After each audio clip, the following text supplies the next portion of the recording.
There's no question with 100% certainty within X number of short-term, like a few years, you're going to have a plethora of companies out there. It's going to look just like the B2C alternative payment space. Guaranteed without question.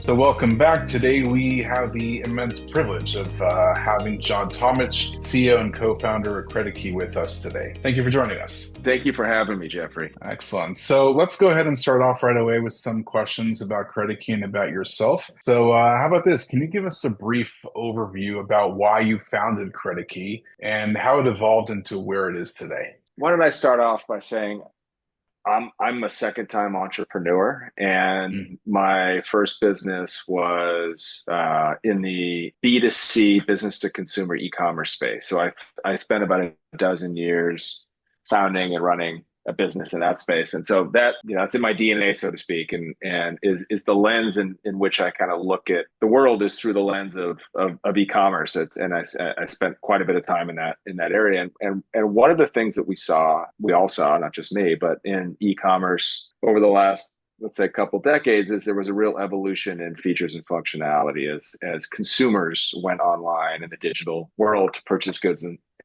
products and services. There was a evolution in features and functionality, notably in financial point of sale products. So starting with companies like PayPal, 25 years ago, evolving into Bill Me Later, which PayPal then acquired in 2009. But Bill Me Later was sort of the first kind of layaway program digital product in the point of sale e-commerce space. And then more recently, this kind of new generation of folks like Affirm and Klarna and Afterpay and Sezzle, and there's literally a dozen of them out there, and they've essentially revolutionized point of sale purchasing in an e-commerce purchase funnel type format. And so way back when I started my last company and that I referenced earlier, almost 100% of transactions online were credit card based. That was just the standard at the time. And then PayPal was kind of the first big alternative payment method that came in. And I think now, depending on whose numbers you want to look at, it's probably a third are not credit card, right? And so there's just a growing in e-commerce segment of transactions that happen in alternative payment methods that are not credit card based. So that's kind of some historical background,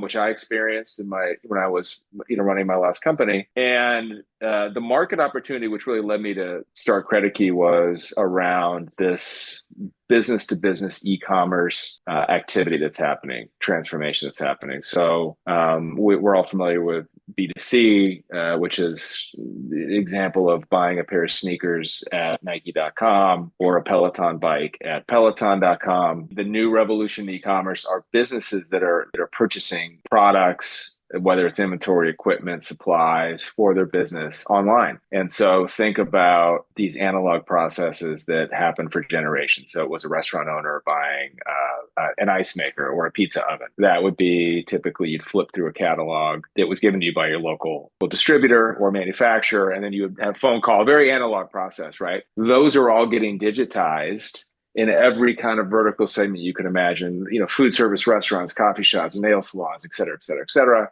And in a digital purchase funnel format that looks a lot like Amazon.com. And so, you would go to a distributor of restaurant equipment and supplies, and you would add that ice maker to your cart and you would check out. And so this market that I'm describing as B2B e-commerce is, believe it or not, twice the size on a GMV basis than B2C, gross merchandise value basis, than B2C. And in my subjective opinion, probably 15 to 20 years behind from a features and functionality standpoint, right? So that bigger market, further behind than B2C in sophistication. And oh, by the way, Amazon controls probably 10% of this market today, as opposed to B2C in the US. They're like 60% at this point, right? So it's much less disintermediated to Amazon. So I think, fell in love with the greenfield opportunity in B2B e-commerce. And my experience said to me that there's going to be a lot of evolution in point of sale financing in this B2B e-commerce space. It's not there right now. The market, it needs a product that allows these purchasers, these businesses to essentially finance these digital purchases in real time. Subsequently, I will say one more thing. That's one aspect of the Venn diagram kind of overlap, right? Which is this market opportunity in B2B commerce. The other one is there's a lack of capital availability, small dollar capital availability to these small businesses, right? Which are, depending on which number you want to use, let's say 25 million in the US, right? These small businesses. And they need access to capital. And for a bunch of reasons, it's an underserved market, believe it or not, right? The big banks are kind of shying away from it and so forth. And so there's going to be innovation in that, whether it's online, offline. I think that market of providing these businesses with capital, these SMBs or SMEs, regardless of the digital transformation. So those things happening together was the real kind of magical moment for us to say, how do we build a product that services this collision of opportunity? And that was around 2019. I mean, we raised a round of venture capital financing and really built this product. And the way the product works is we go to these merchants and we embed it. Think PayPal as a point of sale option. And it allows these businesses to utilize it when they're purchasing online. So that's kind of some 10,000-foot background on the genesis of CreditKey. Invoice term or invoice net terms, right? Or invoice net term financing really has been around for a long time. Why has B2B point of sale financing been so slow to develop and get into the market? What's been holding it back? I think that the first circle that I mentioned, which was Hmm. the moving online, I think is the big thing that's happening right now. That's different, right? So I call it sometimes, the digital real estate where buyers and sellers are coming together. That's changed. And so I think traditionally it was very analog. If there was financing available, the company provided it themselves or there was a third party, but it was an offline analog cumbersome kind of trade credit financing process. You'd have to fax in an application and wait a week to get it turned around and so forth. And so there was a lot of friction and a lot of inefficiencies in the process of providing trade credit. And frankly, a lot of these businesses didn't extend trade credit deep enough because they didn't have that kind of underwriting capabilities, or the product didn't go out far enough. They only go out 30 days. Where we discovered businesses want more flexibility in like term Sure. length and so forth. So, lack of sophistication in the product, et cetera, et cetera. So the digital B2B commerce market opening up has enabled us to use a lot of these digital tools to provide a better product experience. I think is really which is unlocking a lot of that demand. So would that be the reason why there are so few providers of B2B point of sale financing today, or do you see something else in there that's been holding back Yeah, I think you in it's very early on. very early on? Yeah, It's I funny think because e-commerce is almost 30 years old, right? e-commerce is, but remember, you kind of have to separate it as B2B and B2C. I think consumer e-commerce has been around since the 90s, and kind of Amazon Hmm. pioneered it. And consumers were the tip of the spear, but consumers are much more adaptive, I think, to new technologies. I think businesses are more traditional, like, and kind of slower to adopt and adapt new technologies, even e-commerce. So I think when we started the conversation, I mentioned twice the size, Hmm. but 15 to 20 years behind. And so we might, I mean, we're at the very beginning stages. So if you want to use a comp or an analogy to B2C commerce, you'd have to go back 15 or 20 years. And if you went back 15 to 20 years in B2C, there weren't a lot of alternative payment methods out there, right? So PayPal was a pioneer on the market when they came out because people at that point didn't even want to use credit cards because they were concerned about security issues of the credit card number leaking out, just to kind of give you a sense of how different the psychology was back then. So there's no question with 100% certainty within X number of short term, like a few years, you're going to have a plethora of companies out there. It's going to look just like the B2C alternative payment space, guaranteed without question. So on that point, what are the maybe two to three biggest obstacles that are maybe like holding back that growth of the B2B point of sale financing market? I think there's a nothing. I think it's happening right now. It's just an issue of time, right? So it takes 9 months to have a baby, so you Maturity. can't you can't Yes. you can't accelerate that, right? So I think Yeah. you know, just like B2C, which is Hmm. it's the best comparable because it's really very similar. But if you look at the digital penetration by industry, you've probably seen these charts. There were certain industries that went really fast into digital, right? Like music and books, for example, and then some of them slower, right? Groceries, right? Just picking up. And so I think penetration of digital of music and books is something like 90% at this point. That like Right. book sales are sold online. Groceries, maybe it's 5% or 10%. And so you're seeing the same thing in B2B, and just everything's just in a much lower. So I think the total B2B transaction, if you talk about dollars and payments that are transacted between businesses in the US, it's something like $30 trillion a year. This is offline, online, Hmm. checks, cash, ACH, credit cards, etc. All of that 15,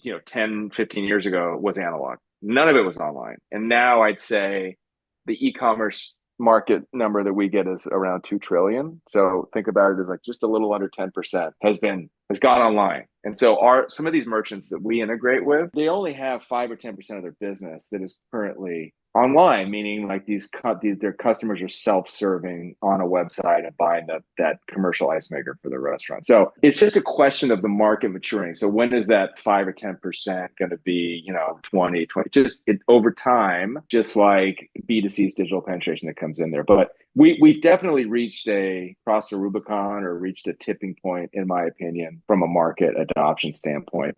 The companies in our pipeline, they're the largest companies. I mean, it's just all up and down the pyramid. So I think B2B commerce has arrived, and I think that Right. now is the time to really take advantage of it. I agree. So with market maturity, of course, that brings in regulation.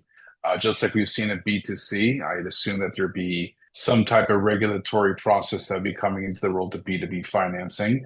So what is the current regulatory framework for, let's just call it SMB lending, and how do you see it evolving in the coming years? Good question. We made a decision in order to get maximum product flexibility, it really it's a term loan product that we offer, right? So we'll go Mhm. out much further than a traditional sort of, when you think of trade credit financing, you think maybe 30, 60, maybe 90 days. We'll go out 12 months, for example. And Mhm. so in order to do that and give the flexibility where we can different term lengths, offer different term lengths to different credit tiers, et cetera, et cetera. It required us to you need a lending license in all 50 states to do this, right? This is different, just like you need a consumer lending license. There are business usury laws, for example, on a state by state basis. So your choices are you can go state by state and get a lending license, or there's a sponsor bank model that a lot of Right. businesses, a lot of fintech companies use, where they partner with an FDIC banking institution and essentially utilize their charter to lend. So that and across all 50 states, and so that's the path that we went down. Now it's not for the faint of heart when you're starting a business because it requires capital up front.